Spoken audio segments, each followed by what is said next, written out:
अगर संविधान बराबर है, सबके अधिकार बराबर हैं, तो मेरा दूसरा प्रश्न यह है, फिर संविधान के तहत यह कौन सा प्रोविजन है जो मुझ पे लादा गया है कि मजारों पे आप जाइए, गुरुद्वारों पे आप जाइए, चर्च में आप जाइए, वहां आप अपनी आस्था से 10 रुपए चढ़ा के आइए। मंदिर में जाइए, आप 10 रुपए अपनी आस्था से चढ़ाते हैं, 10 चढ़ाए 10 करोड़ चढ़ाए। तो ये स्टेट या नहीं राज या नहीं सरकार का ये कैसा नियम है कि मजारों पे, गुरुद्वारों पे, चर्चों पे चढ़ने वाले दान को सरकार छूती नहीं है, और इस देश में सनातनी हिंदुओं के अनेकानेक मंदिरों पे चढ़ने वाले दान को सरकार ले लेती है आपसे। फिर ये कैसे बराबर है? इसमें मैंने कोई हिंदू मुस्लिम है, ये प्रश्न नहीं बनना चाहिए था। हमने तो नहीं देखा, ना हरिद्वार से उठा, ना कहीं से और से उठा। ये ठेकेदार सुबह से शाम तक कथावाचक और नीले पीले कपड़े पहनने वाले, कभी इन्होंने कहा कि संविधान जो भी है आज की डेट में है ना, तो हम इसको आज की डेट में भी मान रहे हैं, लेकिन ये मेरे साथ भेदभाव क्यों कर रहा है? कहीं तो लिखा होगा भाई 84 करोड़ लोगों का काम सिर्फ टैक्स का पैसा देना है और कुछ नहीं करना। जब सबके अधिकार बराबर हैं, सबको सब मौका है, तुम भी आईएएस बन सकते हो, तुम भी पीएसएस बन सकते हो, तुम भी राष्ट्रपति बन सकते हो, तुम भी चीफ जस्टिस बन सकते हो, तो मेरी गिनती ज्यादा है, इसलिए मेरे मंदिरों से पूरे देश में जो सनातन हिंदू मंदिर हैं, उन मंदिरों में कुछ का मैंने डाटा निकाला है, कुछ का डाटा नहीं है, लेकिन एक ओवरऑल फिगर बताता हूं। अगर ये मुद्दा बना, और आपके यहां भी चोर कम नहीं है, बड़े बड़े ज्ञान बचन रहे। मैं वही तो कह रहा हूं, मैं बार बार बोल रहा हूं, ये प्रवचन देने वाले दो किस्म के हैं। एक तो खड़े होकर ज्ञान देते हैं सुबह से शाम तक दिल्ली में, दूसरे हैं सत्ता से कोई लेना देना नहीं है, और एक रंग बिरंगे घूम रहे हैं। इन्होंने ये बात क्यों नहीं उठाई? इनकी गिनती ज्यादा थी, इनको कुछ खोना था क्या? इनको पद खोना है क्या? इन्होंने क्यों नहीं उठाया ये? लेकिन सब चोरी में शामिल है। अपनों की चोरी के बारे में मत बताओ पुष्पेंदु, ये नहीं हो सकता, ये मैं नहीं करने आया। ये ऐसे किसी दलालों को बुलाइएगा जो ये करे कि मैं अपनी चोरी नहीं बताऊंगा, दूसरों का तो बताना बहुत आसान है ना। तो जब गुरुद्वारों से, चर्चों से और आप मज़ारों से सरकार ने नियम बना दिया है कि पैसा नहीं लेंगे, तो वैष्णो देवी पे एक साल में 530 करोड़ रुपया आता है। देवस्थानम बोर्ड तमिलनाडु में 1300 करोड़ रुपया आता है। राजस्थान में नाथ द्वारा मंदिर से 83 करोड़ रुपया आता है। और ये मैंने वो फिगर निकाली हैं जो सरकार के पास है। कुल मिलाकर के भारत भूमि पर जितने भी अनेकानेक मंदिर हैं, उन मंदिरों पे साल में अप्रोक्सीमेटली, कोई 0 पॉइंट इधर उधर हो जाए बात अलग है, अप्रोक्सीमेटली 10 लाख करोड़ रुपया मेरे आस्था के केंद्रों से सरकार ले जाती है। कौन सी बराबरी है? कौन सा सेकुलरिज्म है कि मैं पैसा भी दूं, मेरे मंदिर को तोड़ा भी जाए और सरकार मेरे चढ़ावे को ले जाए?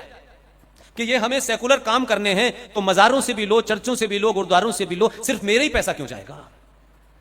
आप अपने मन में सोचिए कि अगर हमने इसे मुद्दा बनाया, क्योंकि हमारे अंदर चोर बहुत बैठे हुए हैं। कुछ चोटे फौरन कहेंगे अरे यार हमको बनाना चाहिए, फिर हम खेल करेंगे। ऐसे भी चोर हैं आपके यहां, और वो चोरी करते हैं, इसलिए मन के अंदर वो सच बोलने की शक्ति कम हो जाती है।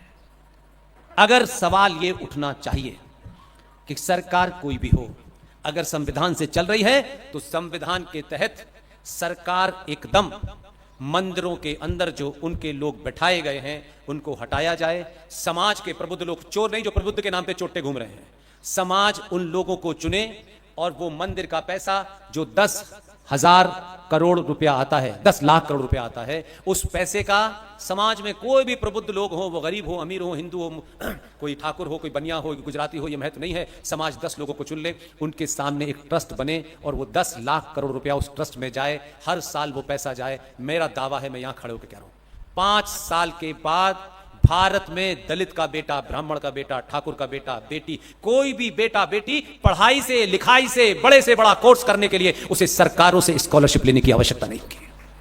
लेकिन ये नहीं करेंगे क्योंकि हमारे 4 दलाल हमको उस बचाना, ये 5 दलाल इनके हैं, ये जाति के नाम पे। आप समग्रता में लड़ाई नहीं लड़ना चाहते, इसलिए असली मांग कभी नहीं उठाएंगे आप। ये उठानी चाहिए थी कि नहीं उठानी चाहिए थी? आप नहीं उठाते, सरकारों को इंटरेस्ट ही नहीं है। आप चाहते हैं सब काम आपको थाली में सजा के दे दे, आप सिर्फ लूट का हिस्सा खाओ। दिन भर सुबह से लेकर शाम तक इतने सारे लोग हैं, आज वहां पंडाल लगा हुआ है, आज यहां पंडाल लगा हुआ, अभी मैं आया हूं वहां भी एक पंडाल लगा हुआ, अपनी अलग दुकान चल रही थी, अभी आया हूं नागपुर से। सबने अपनी दुकानें खोल रखी हैं, सबको मालूम है इन दुकानों को लूटो बस। समग्रता में हुआ तो कई सारे ज्ञानी पैदा हो जाएंगे, इसलिए मूर्ख बना के रखो। सरकार करती है ठीक है, आपका अपना समाज कर रहा है, वो आपको कभी सही बात बता ही नहीं रहा कि यार लड़ाई ये लड़ने की जगह हमने अगर लड़ाई इस पे लड़ी होती जिसमें कोई कम्युनल हिंदू मुस्लिम नहीं था, जब सब बराबर है तो संविधान के तहत मैं अपनी लड़ाई लड़ रहा हूं, तो ये जिस दिन भी खुल जाता तो कोई सरकार आपको खरीद पाती कि हम तुम्हें 2 रुपए किलो चावल देंगे? आप बिकते? मैं गलत कह रहा हूं? तो ये लड़ाई नहीं लड़ना चाहते, सब शामिल हैं इस चोरी में। इसलिए बड़े मुद्दों को समझिए। आपके सामने समय नहीं है। आपको ये गलतफहमी हो गई है कि सेना आपको बचाएगी, पुलिस आपको बचाएगी। उसके पास आपको बचाने का मैंडेट ही नहीं है। जब दंगा होगा तो पुलिस जाएगी और जो कानून बने हैं उसी हिसाब से काम करेगी। और कानून ये बचा हुआ है कि वो डंडा आपके नहीं मारेगी। वो चोर को चोरी करने से नहीं रोक सकते, क्योंकि जितने लोग सत्ता में आए उन्होंने उसकी बीमारियों को मजबूत किया, राज किया और करोड़पति हो गए, अरबपति हो गए। अब थोड़ा सा किसी ने टच करने की कोशिश की तो उसके अपने उसके खिलाफ है कि उन दलालों की भी एक्सपोज हो रहे हो।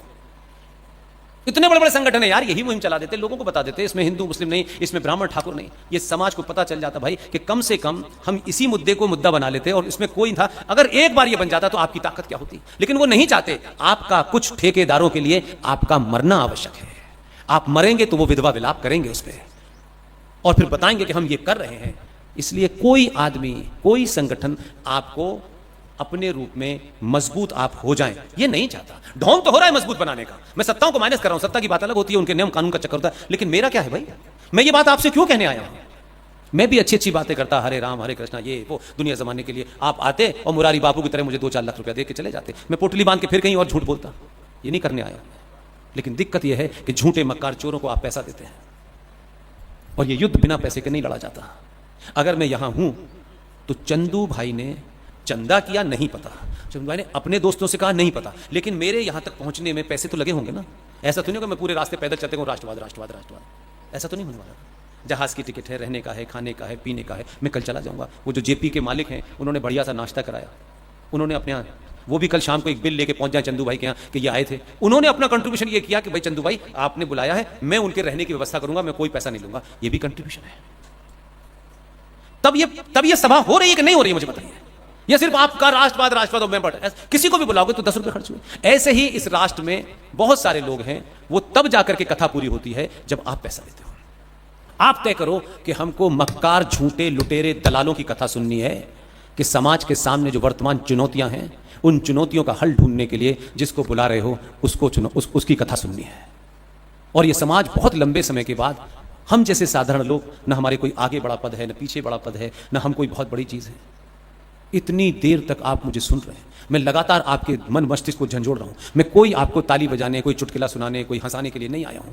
ऐसे नौटंकी बात सुबह से शाम तक बैठे होंगे। इसलिए इस देश में 4 शंकराचार्य हमारी आस्थाओं से हैं। अनादिकाल से 4 शंकराचार्य थे, लेकिन कोई इंस्टीट्यूशन प्योर नहीं बका और आज 12 शंकराचार्य है। ये काम किसका है? ये सरकार का काम है। ये उन ठेकेदारों का काम है जो ज्ञान बांटते हैं सुबह से शाम तक। भाई ये नहीं होगा, नहीं 4 ही रहेंगे। नहीं, ये वाला थोड़ा सा हमारा समर्थक है। तुम्हारा समर्थक राष्ट्र से नहीं बड़ा है। तुम्हारी दलाली करा लेगा, तुमको चोर बनवा कर पैसा भी दे देगा, लेकिन उससे मतलब नहीं है। 12 क्यों है? सवाल यह है। ये तो वही वाली बात है कि नहीं मेरे 4 बाप हैं, ये तो उस टाइप की बात हो गई। नहीं और समाज नहीं 4 नहीं, ये भी होता है। नहीं वो पहला नंबर में लिखा हुआ है।